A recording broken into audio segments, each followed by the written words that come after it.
You're listening to the 40 Fit Radio podcast, dedicated to the 40-plus community. Join us as we discuss the truth about fitness and health using science, reason, and the experiences of our host and content experts. Welcome to the 40 Fit Nation.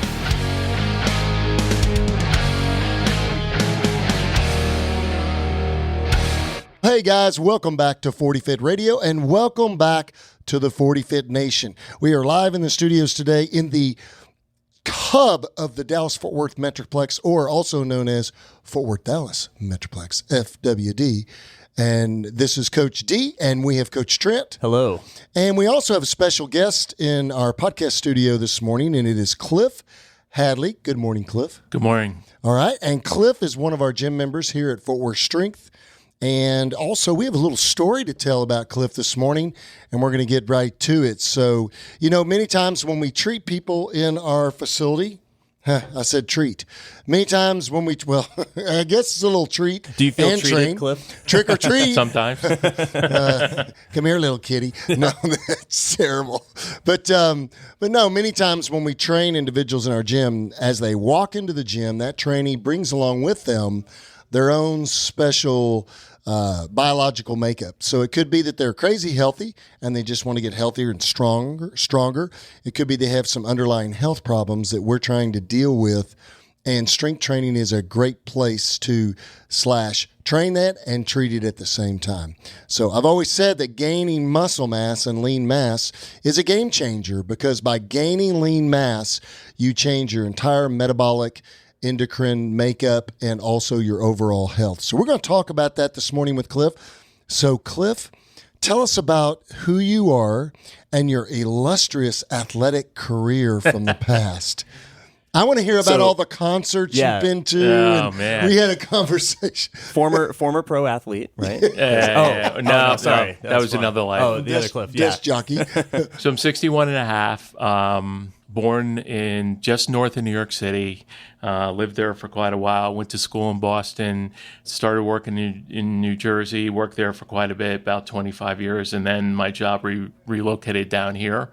I'm in IT security for a very large financial services company, high-stress job, so I needed to work that out somehow, and the weights came as a good idea. I'm also type 2 diabetic. I've been diagnosed since 2000, roughly. And, you know, for the first, I guess probably 18 years, it was mainly a medication treatment, not too much diet change and stuff. And I was heavy. My weight was up to around 250. And I started thinking about it, and maybe it's the fact I was getting to be 60 is like, holy crap, I got to live a little bit past work and stuff like that. So I started initially doing cardio on my own in my house with a bike 3 times a week and then 5 times a week. Dropped a fair amount of pounds with that. I think I walked into you guys in February 2019, about 220. Yeah. And 18. Yeah, that's 18. right. Sorry. Yeah. You're right. You started with us in 19, but you started your journey in January 18. Yeah, right. That's right. Okay. Yep. Okay. And so you were down, so you'd lost about 25, 30 pounds doing the bike first. And did you make any dietary changes then too? Yeah, some. We cut out a lot of bread. You know, it's the nasty carbs, right? The yucky carbs. High starch carbs. Yeah, it used to be a pizza a week, and it was a pizza a quarter. Oh yeah. Well, hey, when you're from New York, right? It kind of comes with the territory. I will say some of the biggest things I miss coming down here are some of the foods back there. But there is competition with barbecue in Mexico. Here, excellent. So. Yeah, Clif and I talk. I used to live in Connecticut, and man, the bagels and the pizza, it's just nothing like it. Not pizza in Texas, in New York, even in New York City, man. There's a couple John's Pizza, and there's a little pizzeria right next to the the big post office next to Madison Square Garden there. Yeah. Oh, it's unbelievable, man. Like $2.50 a slice, and oh man, it's incredible. Good stuff. Good stuff. Yeah. So anyway, so walked in the door. And a lot of it, I one of the blogs I follow is instapundit.com, and he's a big Repeto fan. And basically, I'd read the posts over the years and stuff, and I'm like, you know, it's not just for young guys, right? That's the first misconception. And I'm like, I should try this. when I was in high school, I played football. We did a little weightlifting in there, but it was machine, not barbells. Right. Yeah, sure. And after when I was young, right out of college, I went with my friends. It was all machines again, and just kind of fell away. So walking in here was the first time in 30, 40, whatever it was, years. A lot. And and years. Yeah. Personally for me, it's been extremely impactful, right? The numbers, we got some numbers here we can go over, Sure. but as far as obviously my strength, but most important is the diabetes, right? So A1C is the measure, right? The 3-month average blood glucose, and when I back in my 250 days, I was 7.5, 7.8, which is kind of like stinks.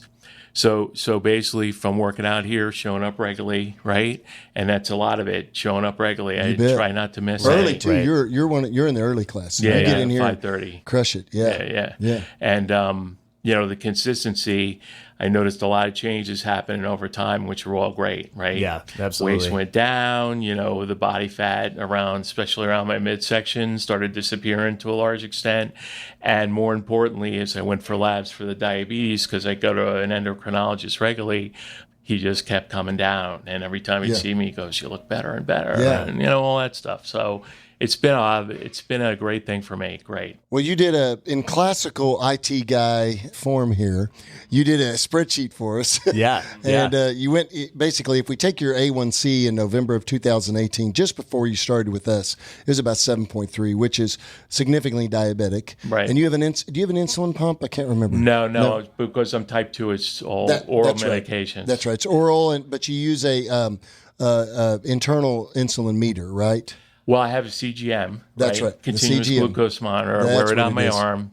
Right. It's a great Very device. Accurate. Right. Yep. So we're looking at this, and you started at 7.3. Mm-hmm. And in May of 19, when you started with us in February, and in May of 19, you were down to 6.8. In July of this year, you're down to 6.1. 6 is the margin for 6 is the edge. Yeah, it's the edge of metabolic syndrome to diabetes, basically. Yeah.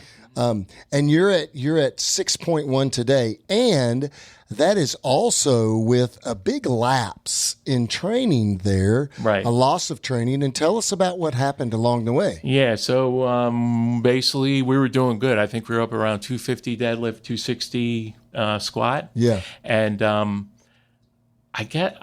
I'm not even sure where I did it, but I did something, and immediately felt the effect in my right leg, and to the point where I continued trying to train. We tried to go light, we tried things, and it just wasn't getting better. Yeah, and it was just Clif was miserable. Yeah. Anyway, so back pain and leg pain. Yeah. So we went for an MRI, and basically it came back, and the way it read was a mess, which was kind of funny. And when I say a mess, it was like they cited a whole bunch of different things.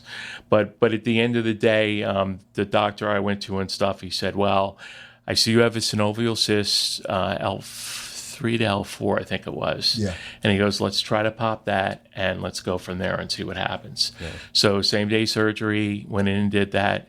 And in this COVID, I feel bad for people who can't get that kind of stuff done. Sure. Right. Sure.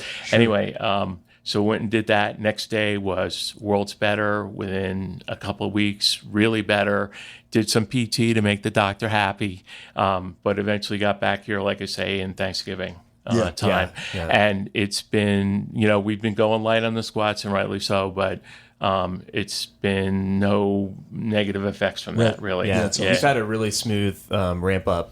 So I think we targeted, we were able to get January through March, through the very beginning of March, right, before the lockdowns here. Yep. In Texas, and it took you about, let's see, we laid off for about 2.5 months due to the lockdowns. Yeah, and about half that time period, so about a month is what it took to come back to where you were previously. Mm-hmm. So, I remember some of your symptoms when you ran into that back issue. I don't recall if it was following like the squats or deadlifts, but it was one of those two. And it's like when you would lock out at the top of a deadlift, I remember you'd have the shooting pain down your leg. Yeah, it was mainly the deadlift. Yeah. Yep. And I remember we basically tried kind of some of the stuff we've talked about in the lower back pain. Even the rack pulls weren't doing it. Rack pulls and then the cocaine deadlifts and it was a kind of a consistent problem. Yep. But it made sense once we got the MRI that there was actually there was a mechanical. There was that basically like a sort of partially calcified cyst that was pushing on your spinal cord and lighting up those nerves. Yeah. Well, and I think the important thing to recognize there is that many times when a trainee comes into the gym, they have these underlying conditions, or they may acquire a condition along the way too. Right. But when you looked at your MRI, you had a lot of classical degenerative changes over time. Yeah. Just stenosis, wear and tear, decreased disc height. And like you said, your doctor looked at your MRI and was like, oh gosh.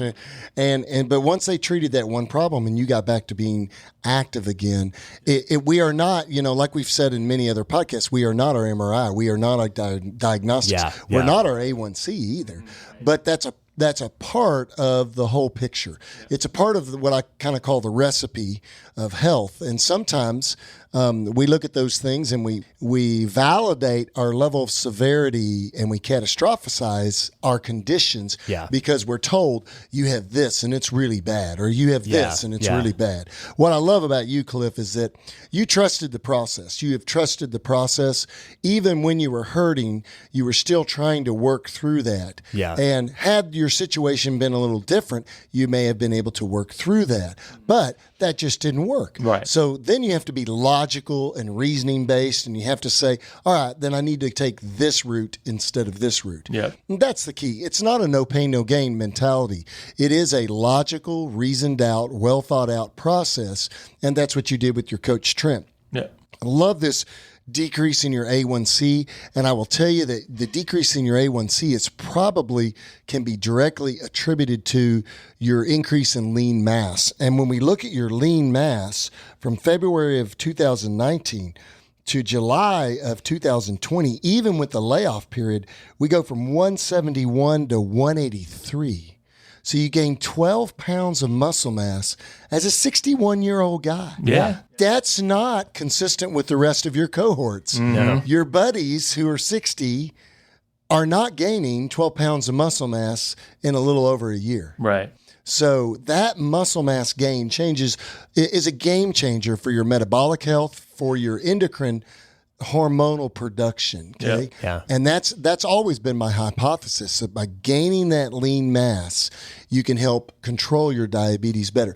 Now, in the gym, when you're training, do you have to do anything special to ensure that your insulin and your glucose balance stays in balance when you're lifting? Or do you find that lifting is more manageable than cardio? Or what's been your personal experience? So I drink a protein shake on the way in here that's low carb. Okay. Right? Yeah, typical, and just very to get, low carb. Right? Yeah. But otherwise, empty stomach coming in. Okay. We talked about the CGM on my arm, right? So that's a good monitor. And just briefly on those, what's awesome about those is you kind of get bionic man thing. Yeah. You got it on your arm. It's giving me readings every 5 minutes. I've got an Apple Watch. It'll send it to the watch. I've got a Dexcom G6.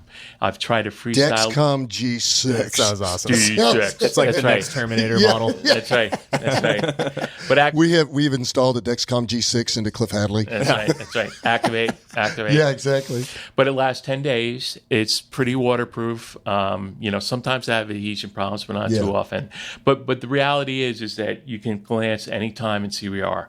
So for me in the morning, and obviously everyone's different, but I'll be sitting there and I'll just watch my glucose go up consistently as I'm getting into the workout. Yeah. I haven't eaten anything, right? Right. But he's like dumping for energy, right? So You're using stored glucose, which is awesome. That's what we want. Yeah. And then the other thing you notice with the CGM and why I think it's a great thing is you can see how you respond to foods, and you can observe things like on days I work out late in the day, I'm a lot less likely to go high at all. Yeah. It's Your like glucose a long, is balanced out. long, like 8-10 hours That's of, awesome.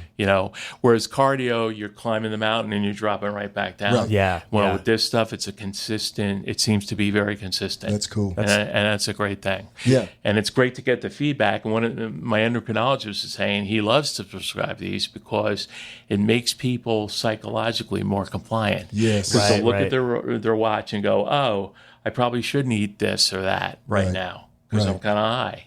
Or look, this personal habit that I have is really positive for my insulin levels, and this personal habit that I have is negative. Right. In other words, this is really helping me. I need to do more of this. Yeah. That's a great point, because that's we often talk about people that don't really understand the distinction between training and exercise. They're often going into they're picking a physical activity based on how it makes them feel while they're doing it, or maybe immediately afterwards. Whereas we often talk about the sort of afterburner effect of lifting and high intensity interval training. Phase, And like, there you go. You've got the data right there that for hours after the workout, right, you're continuing to burn that stored glucose and your metabolism stays high for a long time after the workout. Well, that's psychologically, that's well after the point where you've thought, it's like, I worked out, right? I already got the sort of endorphins that I wanted mentally from that. But there's a big difference between going out and just hitting the elliptical machine or lifting some heavy weights. And that's really cool. You have the data to validate that. Yep.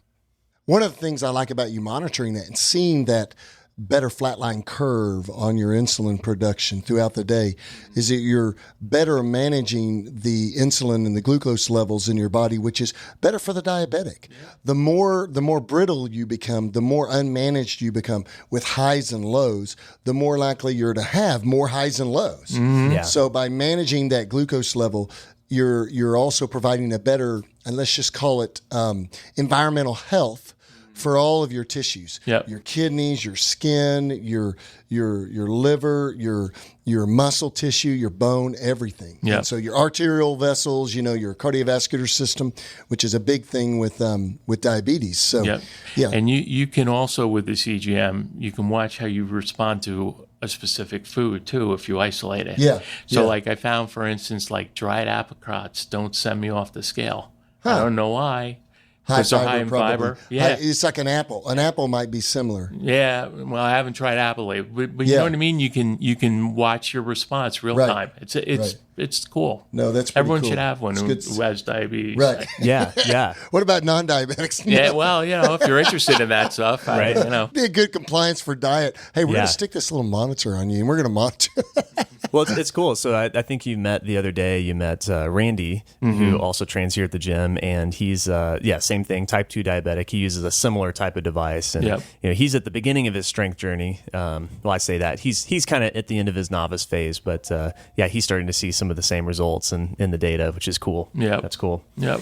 So I'm looking at your. I think I've got the first workout here that you did with us back in February of 2019. So it was a year and a half ago, and you squatted 95, deadlifted 95. I think we had you bench press, we had you press 55 pounds. So you've more than doubled your lifts across the board, even with these couple of setbacks, the lockdown, and then having that back tweak.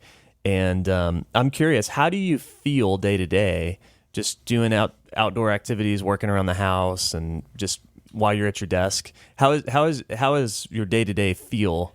So I'd say on workout days, I feel pretty good all day. Yeah. The next day, sometimes I'm sore. Sometimes. Sure. It's not every time, but sometimes. But as far as just feeling in general, I mean, no worries there. I'm always sensitive to my back, right? To make sure it's not an issue. I do stretches for that. Like before I come into the gym, I stretch. Right. And I also do stretches on non-gym days too, just to keep it going. Yeah. But otherwise, I mean, it's been pretty good. I can't complain. Yeah. it's been great. So I know you and your wife often go to, well, present circumstances notwithstanding, you often go to like auctions and we go around estate sales. Okay, yeah, estate and sales. That's an interesting whole subculture there. But anyway, right. estatesales.net is the place to start. And it's we've just talked addictive. about like different antiques and stuff that you all track down. But when I was having the back issue and it hadn't been fixed, I could drive her to these.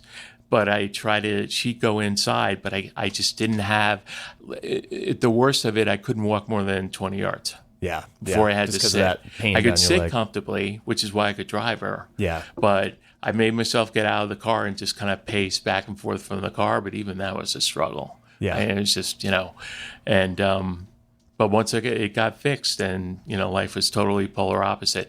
But yeah, so now I can walk around with her no problem and all that, and help her move those clocks around, stand up for long periods of time. I couldn't do that for a while. It was just it was miserable when it was going on, but we fixed it, so that was a good thing. Yeah.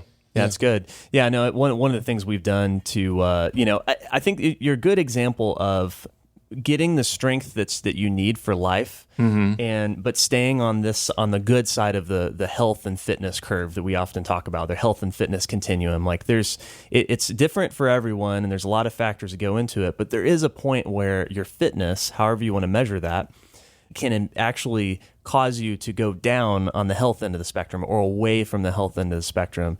And so, over the time period you've been training with us, you've basically 1.5x'd your squat and deadlift. You're squatting in the low to mid twos right now, deadlifting in the mid twos, and you're pressing over 100, benching in 135 kind of range. And I think that's could you have gone further with your strength? Yeah, I think you could. I think we were at that spot right before you had that back issue where, you were pushing the mid twos on your squat and deadlift. And could you have been sort of the high twos? Yeah, perhaps. But at what cost, right? Is that worth bringing back that back pain that was miserable? Probably not. Probably not. So we still squat heavy. Yeah. We just manage the volume. We try to, if we're going to hit a heavy day, we try to stay in the kind of 2 to 3 sets of 3 range, not pushing it too hard. We'll do a volume day where you get your 5s in, and then spend some time doing the leg press in the middle of the week. Yeah. And that seems to be a pretty good kind of mix of like, you're still squatting heavy, but not so much that we risk overtaxing your back. And yeah, and I think that you, Clif, are a good trainee. You're a good student. So you're giving Trent feedback, giving us feedback as to how your body is adapting to the training. And I think that's key in the whole coach-trainee relationship, is to really listen to what the trainee's saying to you in regards to how they feel, their health. And I'm not talking about the feels of, oh, this is hard, this is easy. Right. I'm talking about, what, my joints hurt, or this how do you feels feel pretty day good. to day, Yeah, this feels really good. I feel like, and I think the key to good coaching and the key to good training is finding that sweet spot where you're relatively strong, relatively mobile, relatively enduring, and you're overall healthy and you feel good about where you are. Yeah, That's the key. And that may mean that in your strength training, you reach a point where you're really not making PRs every day anymore. Right. And that's what happens with a more mature lifter and a more mature client. They get to the point to where we have to start being creative, and we start looking at adding a little bit of this and a little bit of that. Maybe we'll do this today, do a little, high intensity interval training for you, or a little bit of this body weight work, and start adding in some other things. And that also keeps it creative. Right. That also keeps it to where you're not bored too with your training, because I'm convinced the thing that you're good at is coming every day and doing your 5s. Yeah. Doing your workout. Makes it super easy to program when you, Right. And but I think at the same time, I think that it's good to have some creativity in there so you don't develop some boredom too. Yeah, for sure. So. And I think about like how much more how life-changing would it be right now to go from a 225 squat to a 265 squat? Mm-hmm. I mean, would it really change all that much in your life? It'll be a fun higher number to tell everyone. Yeah, sure. He got a big smile on his face. He's like, ooh, 265. So, all right, well. Hey, punks, I'm over 60 and I'm squatting in the mid to high twos. What are you doing, losers? Right, exactly. But it's a huge change to go from that 95 squat into to 225. Yeah. So yeah, I think that's all part of the calculus we all have to do and at various stages of our life too, is kind of figure out, like what am I doing this for? Am I doing this for life? Finding that sweet spot. That's a sweet spot. Yeah. And the one thing I love about you, Clif, is that very mild mannered. I don't know if I've ever seen you in street clothes. Maybe once, but I can. Probably the very first time. Yeah, I can envision you in a pair of khakis and a nice button-down shirt, and you walk into the office with your wingtips on or really nice lace-up shoes, and you walk in, and here's this mild-mannered, quiet, extremely intelligent, very cerebral. We got to talk about concerts you've been to because that's incredible. Sure, but behind the scenes, when you take off that shirt, you have your footwear strength shirt on, and you're like a little barbell Superman. And there's a different part of your life. What I love about what barbell training's done for you is it's expanded your understanding and your comprehension about the physicality that you have. Sure. The physical, you're extremely intelligent, but you're also physically intelligent. You're also physically well developed now. Right. And so to me, every man and woman, and we're talking to 3 men here right now, and the women on our podcast too, but we need to be developing our physical side of our bodies too, and that's something you've experienced in the last 2 years. Absolutely. Absolutely. 27 pairs of pants went to Goodwill midway through this adventure. 27 pairs of pants? They just didn't fit anymore. Oh my God. That's awesome. So, that was one part of it. But, it's been good. And like I say, it's a high stress job I'm in. Yeah. And this is such it's a release. A pressure release. It really is. It's something because it's you got all about me. On. Yeah, exactly. I'm only competing against myself. Right. I get good coaching, excellent coaching actually. Yeah. And, I just like coming every day and doing my thing. Yeah. And I'm usually home by 7 a.m. because like you say, I'm the early guy.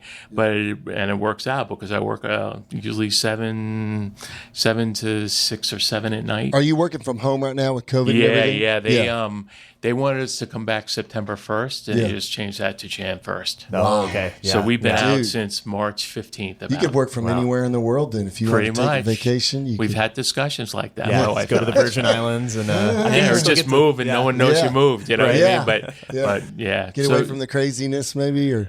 Yeah, so, all right, so real quick before we get off this podcast, all right, who have you seen in concert? Okay. We talked about, because you kind of grew up in that East Coast culture where a lot of the bands, the emerging classic rock bands were coming up, right? Yeah, Boston is such a great scene, too. Yeah, I went to college in Boston, but, I lived north of New York City, so I used to take the train into Madison Square Garden all the time. Sure. So I'll just rattle them off because we went to a lot. So let's see. Dire Straits, Bruce Springsteen, Queen, Bob Seger and the Silver Bullet Band, Bad Company. You ever see Rush? No, never saw Rush. Led Zeppelin, Pink Floyd. Oh, yeah.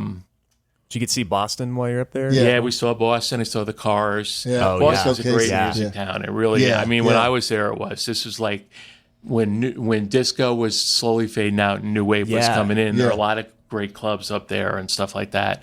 But we saw Boston up there, the Cars. What about Aerosmith's from Boston, right? Yep, Aerosmith's from Boston, yep. And, Foghat, did you ever see Foghat? Foreigner? Not live. No, not live. No. Not live. But so a lot like that. And, one time I'm a good brother. Yeah. So I got, back then they used to do mail-in tickets for Madison Square Garden for concerts. Yeah. Cool. So $8, Fleetwood Mac. Oh, man. Orchestra. Ooh. Orchestra. Wow. 6 rows. Stevie Nicks was right there. That thing would be like $500 right now. Oh, yeah, at least. Oh, yeah. Yeah. But it was a lottery kind of thing. Did you ever see the Eagles? No. So I saw I call it the Feagles because it's the fake Eagles, but it's still the Eagles. I mean, it's you had Don Henley there, Joe Walsh was there. I cannot remember the other lead guitarist that they have. The bass guitarist is an original member. I just can't remember his name. And then the lead that was singing a lot of Glenn Frey songs was Vince Gill. Oh, okay. And then Deacon Frey. Glenn Frey. Yeah, Deacon Frey is Glenn Frey's son, and he is now kind of the lead. And he sings he sings a little less than half of Glenn Frey's songs, and then Vince Gill sings a little bit more of them. Yeah. And so Michelle and I, my wife and I, we saw it about earlier this year, right before COVID. We saw it in American Airlines Center. I'm telling you, dude, it was 3 hours. It was amazing. It was amazing. Joe Walsh was amazing. It was a great concert. I saw Bruce Springsteen, Bruce Springsteen E Street Band. Yeah. And they were amazing too. When they took an intermission, their concert was so long. So it was like 3.5 hours, and they stepped off for like 20 minutes right in the middle. Yeah, but he that's the way the Eagles running all was. over the place, and Clarence Clemens and the whole gang. It was cool. great. And plus, it's kind of his backyard, right? Yeah, because he started on the Jersey Shore. So, right. That's cool. It was pretty cool. Hero. Yeah. Where'd you go to school in Boston? I forget. Boston University. Oh yeah, School of Engineering. I went to Boston U. Yep. I went to Sargent Medical School there. Yeah. I dated a girl from Sargent Medical. Yeah. I didn't marry her, but she was a PT in training. That's where I went so I to used to help DPT her study at night for neuroanatomy. Yeah, I'm sure you did. Flashcards and the whole thing. You studied anatomy, all right. Yeah. But So I happen to be an expert. Yeah. She gave me the best foot rub I ever had in my life. I'll tell you that. But anyway, I enjoyed it. I mean, Boston's a great town, right? Yeah, it is. It's a cool and town. a lot of people don't know it, but like when school's in and setting aside the virus, the population doubles. Oh yeah. Literally doubles. Well, I mean, it's a think tank. I mean, you've got a ton of higher education universities there, and it's a cool vibe. It's a really cool vibe. I enjoyed going to school there. So, well, man, thank you for being here this morning. I know you got to take time out of your busy schedule, and we're doing this early morning right after your workout. What I love about your experience, your walk through this, is it's extremely practical. I want to show people too and tell people that you don't have to be a prior athlete to lift barbells. You could have stepped away from the physical side of your life for many years like you did and were more, involved in your career and the technology side of your life and get back into this stuff, and you're crushing it, man. I mean, I can guarantee you that if you took the majority of your cohorts who are 60 years old at your company, you far excel physically over them. And there's nothing special about that other than your hard work. Right. That's right. There's nothing special about that other than your hard work and your consistent effort. And so kudos to you. And let's continue this journey and get that number down in your glucose level, your A1C, to where you have very little medication. I mean, you've decreased your medication over time. We're still playing. He's still resistant. We're still playing. He's not so much resistant, and the virus has messed it up because I was supposed to see him in May, and now I'm seeing him in October. So it's been, time off and, stuff like that. But we'll aim to PR your A1C levels by then. Right. Yeah, man, that's cool. Yeah, absolutely. That'd be absolutely. Cool. Yeah, it's been great. It's absolutely been great. Thanks for having me. Oh, I really appreciate it. Thanks, Clif. You bet. Well, hey, thanks, guys, for joining the 40 Fit Radio, and thanks for being a part of the 40 Fit Nation. If you want to hook up on us on Instagram, it's at 40 Fit Radio.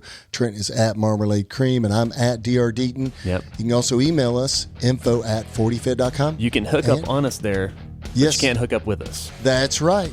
Unless you want to help us study anatomy. That's right. And you can also check us out on Facebook at 40 Fit, or just 40 Fit Nation. Yeah, 40 Fit Nation group on Facebook. Yep. And we're working behind the scenes to provide a better forum and a better community for all of us guys to talk together and learn more from each other. Thanks for being here today, and thanks for joining the 40 Fit Nation. Thanks, guys.